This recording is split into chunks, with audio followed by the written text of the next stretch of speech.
কারখানায় যে অগ্নিকাণ্ডে দুজনের মৃত্যু হয়েছে এবং তিনজন তারা আহত হয়ে হাসপাতালে ভর্তি। সেই ঘটনার পর এবার 3 জনাতে পৌঁছে গেল আর্থ মুভার।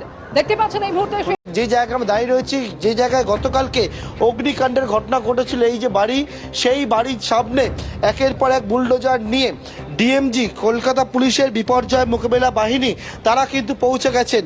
এবং যে বিষয় সেটা হচ্ছে যে বেআইনিভাবে কারবার চলছিল এবং সেখানে দুজনের মৃত্যুর মতো ঘটনা ঘটে।